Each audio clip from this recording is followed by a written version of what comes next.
This class is concerned with decision making and stakeholders. Let's start by talking about stakeholders. A stakeholder can be an individual or a group who has an interest or an involvement in an organization.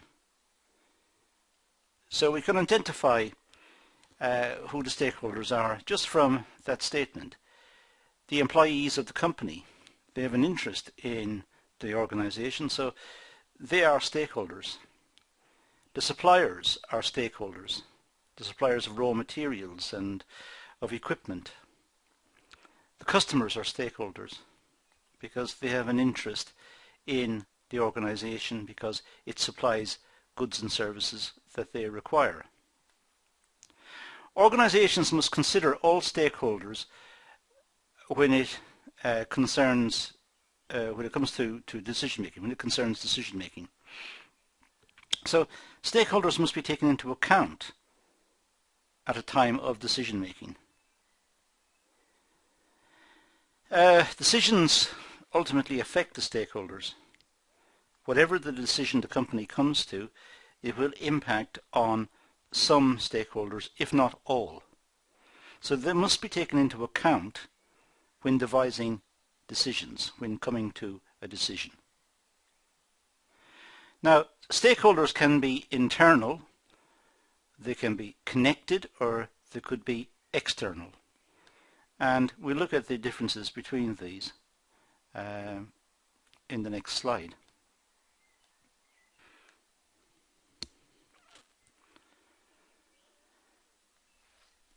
First of all, let's look at internal and external stakeholders. Well, we see here for a start that the internal are within the, let's say, within the company. The connected are related to the company. And then we have a wider set of stakeholders who are perhaps not connected directly to the company, but who would be affected by the company. Simple example just to clarify this point. Internal could be the employees of the company. Connected could be the suppliers of raw materials, the suppliers of machinery, the people who supply services to the company, perhaps an accountancy firm or a marketing agency. These would be connected stakeholders. And the external ones could be the local community, who don't work directly for the company, but who would be affected if the company, let's say, was to close down. If the company ceased business, then the local economy would be affected adversely, and that would affect people who did not work for the company directly. So the external stakeholders could be seen as the community, the society, pressure groups, media, government, professional bodies. These are external. They're external to the company, but they would be affected if the business, let's say, was to close down, was to cease trading.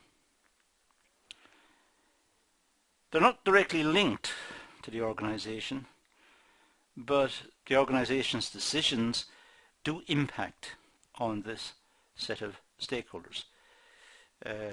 Perhaps local shopkeepers would be affected, local restaurants, local taxi companies. These are external stakeholders. The connected stakeholders are financiers, shareholders, suppliers, distributors and customers. These are connected to the company. These are linked to the company. So the connected or primary stakeholders have an economic interest or a contractual relationship within the organization. If the company ceases to exist, then the suppliers will be adversely affected. So also will be the shareholders, and perhaps the banks, and the distributors, and so on. So these are connected stakeholders, different to the external. The internal stakeholders are the managers and the employees, the people who work for the business.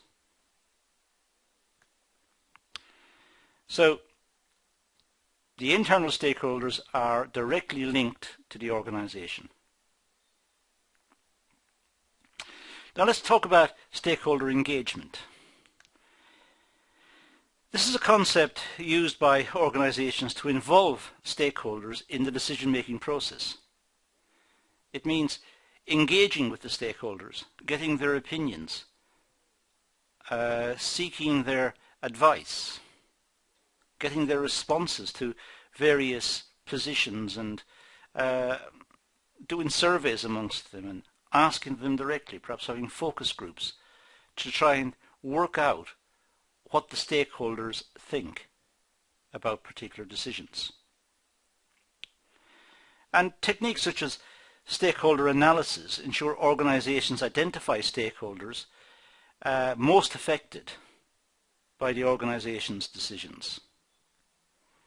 So a stakeholder analysis will identify who is directly affected and who's affected most by decisions. And then perhaps it's on the organization to ask those stakeholders what they think, what they feel about the decision, or what they would like to see happen. Stakeholders contribute to decision making by suggesting ideas, expressing views and opinions, and offering solutions. They may do this by directly contacting the organization, direct contact, or perhaps a public meeting, or through a focus group, through responding to some questionnaire, public meetings, as I said. So the stakeholders can contribute to decision making by making their views felt about certain situations. So stakeholders are important in that sense. So stakeholder engagement takes place perhaps through focus groups or meetings, as I said. Could be through surveys and questionnaires. It could be where communities and partnerships get involved with the organization.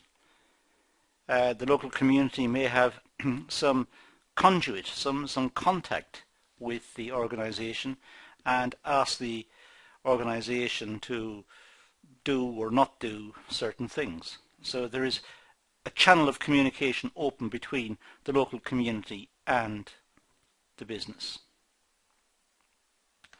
Now, stakeholder analysis, well, this is a technique used to identify key stakeholders who have an interest in a particular decision-making process. So when a decision is going to be made, perhaps a decision to close down a department or expand a different department, or some decision that's perhaps going to have an impact, a wide impact on the community, on the employees, on the shareholders, on profitability, perhaps it's quite a risky decision. When this decision is about to be made, the key stakeholders, the ones most affected, need to be identified and consulted, spoken to, their opinions sought, their worries perhaps discussed openly, and some solutions found to address the worries. A stakeholder analysis is, step one is to prepare a list of relevant stakeholders. Who are the stakeholders? And then prioritize the list. Don't just have a list of the stakeholders. Who are most affected by the decision? Prioritize. Make those number one. Who's next most affected? Make those number two. So prioritize the list of stakeholders. And three, develop understanding of key stakeholders. Why do the stakeholders say what they do? Why do they act as they do? What is their interest? What do they want? What's the focus of the stakeholders? And how does it vary from that of the organization? And how can the two be bridged? How can they be resolved? Let's look at number one first. List the relevant stakeholders. So identify the stakeholders whom may be affected by a decision. So simply make a list of who they are. Maybe the employees, the shareholders, parts of the local community, perhaps people who use the roads that will be blocked up by extra traffic, or list out who are the stakeholders, who are going to be affected. They may have to do this by brainstorming possible stakeholders, looking at the internal, the connected and the external stakeholders. Just simply listing out all of the stakeholders that they think are involved, and widening the input on that list to make sure that the list is reasonable and as comprehensive as it can be. Each stakeholder needs to be considered and look at how the decision will impact on that stakeholder. So it's creating a comprehensive list of the stakeholders who will be affected by the decision and trying to work out how the stakeholders are going to be affected by the decision. Now the second step is to prioritize the stakeholder list. The stakeholders are not all the same. Some will be affected a lot, some will be affected very little. So it's important to rank who is going to be affected most by the decision. In other words, prioritize the list.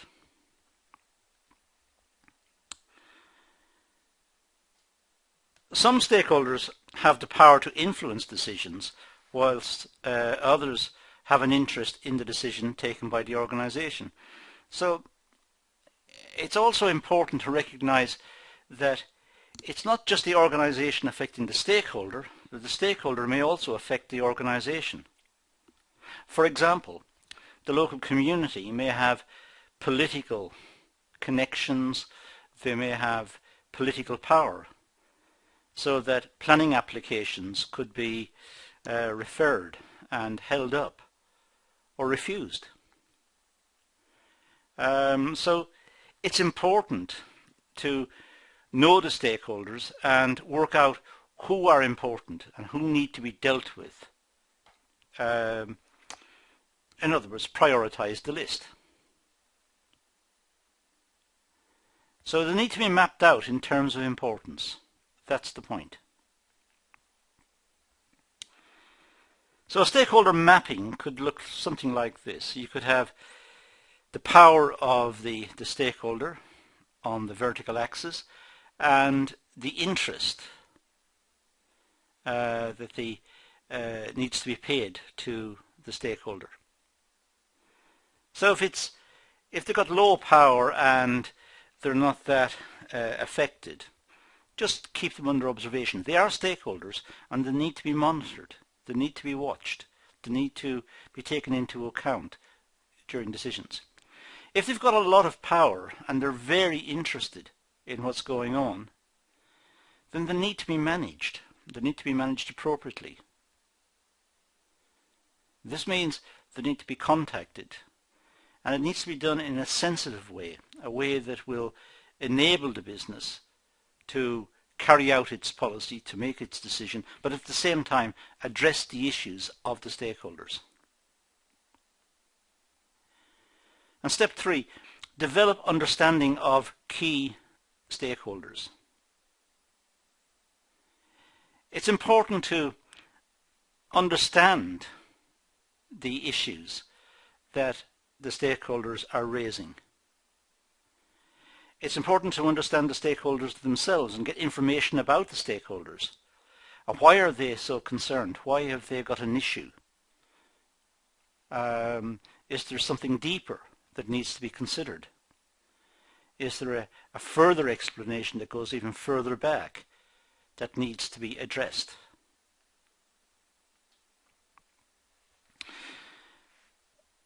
Identify the stakeholders and then look at to try and understand the stakeholders and deal with what their issues are so that the decision can be implemented effectively. So identify the stakeholders, prioritize them, and then try to understand the stakeholder in total. So the stakeholder may be raising an issue, but that really is just the symptom. The real problem may be much deeper. It may lie in the past. Or there may be something else going on that's not immediately apparent. So the company needs to work out, the decision makers need to work out what exactly is the issue. So it's important to work out, for example, the stakeholders' financial interests. Have they got investments in a competitor business, or have they got something to lose by a decision being taken? What's their motives? And how do they want to be communicated?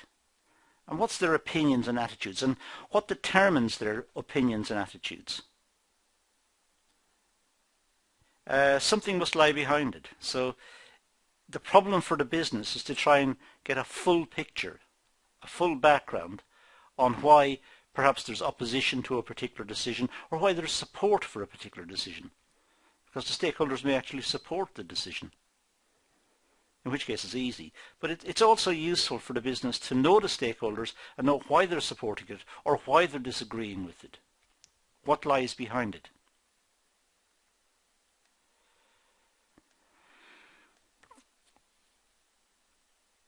Examples could be customers will have an interest in the decisions of the organization because they're the customers of the business. They like the product, they buy the product. For example, a decision which will increase the price will affect the customers, and they may not be willing to pay the higher price, and therefore their custom will be lost. So in making decisions, the decision makers within the business must take customers into account. Customers are stakeholders, and if the decision was to increase the price, then it may be that those customers will be lost. Employees are affected by decisions within the business. For example, buying in new machinery may have an impact on the number of workers required. It may lead to redundancies. It may also lead to poor morale and very poor motivation, which will affect productivity. So there are all sorts of issues to be considered by managers in businesses who are making decisions in the context of the stakeholders who are going to be affected. Because by and large, the stakeholders are not a passive group. When they're affected, particularly adversely affected, they will respond. And it's important for the business to know who the stakeholders are, and then prioritize them, see who's affected most by the decision, and then try to understand why exactly there is an issue, what exactly lies behind the opposition to the decision, what exactly is in the minds of the stakeholders who are opposing the decision. Now, it sounds a simple task. In fact, it's quite complicated, and it could be time-consuming. It may require research. It may require contact with the stakeholders, talking to them. It may involve getting to know them so that a fuller picture can be built up. That's all I'm going to do on the topic of decision making and stakeholders. You can see it is an important topic and it needs to be taken into consideration. So let's leave it at that and say thank you for watching.